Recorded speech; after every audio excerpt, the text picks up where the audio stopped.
Dalam nama Bapa dan Putra dan Roh Kudus. Amin. Ya Allah Bapa kami, Engkau menghendaki agar kami saling mengasihi sebagaimana Engkau sendiri telah mengasihi kami melalui Yesus Kristus Putramu, yang rela mengorbankan dirinya demi keselamatan dan kebahagiaan kami. Bantulah kami agar kami selalu merenungkan apa yang benar. Semoga kami sanggup melaksanakan apa yang sesuai dengan kehendak-Mu, baik perkataan maupun dalam perbuatan, sebab Engkaulah Tuhan dan pengantara kami. Amin.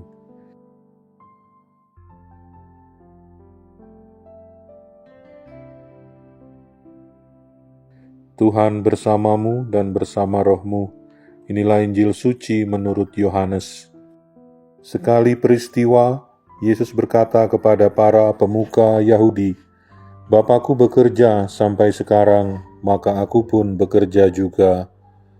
Sebab itu orang-orang Yahudi lebih berusaha lagi untuk membunuhnya, bukan saja karena ia meniadakan hari Sabat, tetapi juga karena ia mengatakan bahwa Allah adalah Bapanya sendiri, dan dengan demikian menyamakan dirinya dengan Allah. Maka Yesus menjawab mereka, katanya, "Aku berkata kepadamu, sesungguhnya anak tidak dapat mengerjakan sesuatu dari dirinya sendiri, jikalau ia tidak melihat Bapa mengerjakannya. Sebab apa yang dikerjakan Bapa, itu juga yang dikerjakan anak. Sebab Bapa mengasihi anak, dan ia menunjukkan kepadanya segala sesuatu yang dikerjakannya sendiri. Bahkan, ia akan menunjukkan kepadanya pekerjaan-pekerjaan yang lebih besar lagi daripada pekerjaan-pekerjaan itu, sehingga kamu menjadi heran. Sebab sama seperti Bapa membangkitkan orang-orang mati dan menghidupkannya, demikian juga anak menghidupkan barang siapa yang dikehendakinya. Bapa tidak menghakimi siapapun, melainkan telah menyerahkan penghakiman itu seluruhnya kepada anak, supaya semua orang menghormati anak sama seperti mereka menghormati Bapa. Barang siapa tidak menghormati anak, ia juga tidak menghormati Bapa yang mengutus dia. Aku berkata kepadamu, sesungguhnya barang siapa mendengar perkataanku dan percaya kepada Dia yang mengutus aku, ia mempunyai hidup yang kekal dan tidak turut dihukum, sebab ia sudah pindah dari alam maut ke dalam hidup. Aku berkata kepadamu, sesungguhnya saatnya akan tiba dan sudah tiba, bahwa orang-orang mati akan mendengar suara Anak Allah, dan mereka yang mendengarnya akan hidup.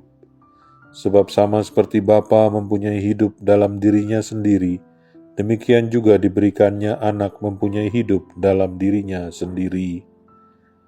Dan ia telah memberikan kuasa kepadanya untuk menghakimi, karena ia adalah anak manusia. Janganlah kamu heran akan hal itu, sebab saatnya akan tiba bahwa semua orang yang di dalam kuburan akan mendengar suaranya. Dan mereka yang telah berbuat baik akan keluar dan bangkit untuk hidup yang kekal, tetapi mereka yang telah berbuat jahat akan bangkit untuk dihukum. Aku tidak dapat berbuat apa-apa dari diriku sendiri. Aku menghakimi sesuai dengan apa yang aku dengar.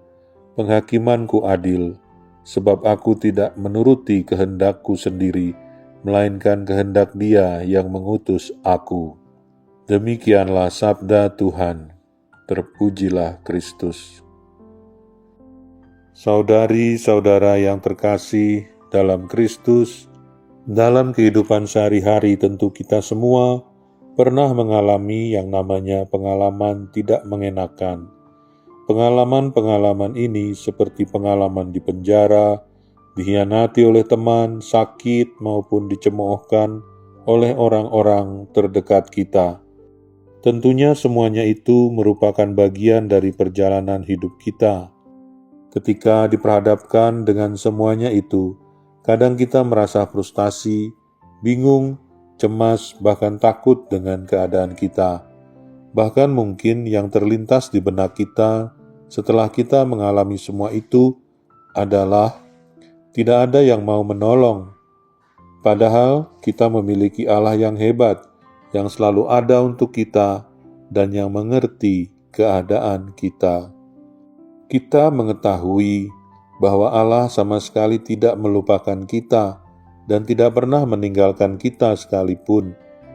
Dalam kehidupan kita sehari-hari, kita mengesampingkan Allah dari prioritas hidup kita. Inilah yang terkadang kerap kita lakukan. Ia selalu ada dalam setiap momen kehidupan kita. Ketika kita berada dalam penderitaan, Ia menolong kita.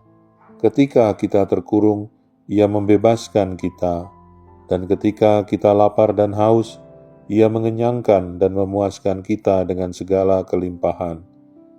Oleh sebab itu, kita tidak perlu merasa cemas dan takut dengan keadaan kita. Yang semestinya kita lakukan adalah menaruh percaya pada setiap penyelenggaraan ilahi dalam hidup kita. Sabda Tuhan hari ini juga mau menunjukkan dan menegaskan sebuah pesan penting kepada kita, bahwa Allah begitu mencintai umat-Nya. Kita semua adalah anak-anak-Nya. Hal itu tidak saja tampak dari segala hal yang dilakukannya. Secara khusus dapat kita ketahui pula dari apa yang Yesus katakan dalam Injil hari ini, yakni apa yang Ia kerjakan adalah juga dikerjakan oleh Bapa sendiri. Secara khas, ini ditunjukkan bahwa Allah Bapa melalui Putranya, Yesus Kristus, selalu memiliki cara untuk merangkul hati kita umat-Nya. Sekalipun dalam hidup kita selalu berusaha mencoba menjauh darinya dan selalu mencoba untuk mempersoalkan kuasa yang dimilikinya. Melalui bacaan-bacaan hari ini, kita semua diajak untuk selalu yakin dan percaya akan kuasa Allah dalam kehidupan kita. Kepercayaan ini akan membantu kita makin dekat dengan Tuhan sendiri. Marilah berdoa. Ya Tuhan, puji syukur karena Engkau senantiasa menyertai dan mengasihi kami. Utuslah Roh-Mu untuk membebaskan kami dari kedegilan hati, dan berilah semangat untuk selalu setia kepadamu. Pakailah kami sebagai alat-Mu, sebab Engkaulah Tuhan, pengantara kami. Amin. Tuhan bersamamu dan bersama roh-Mu. Semoga saudara sekalian dilindungi, dibimbing dan diberkati oleh Allah yang Maha Kuasa, Bapa dan Putra dan Roh Kudus. Amin.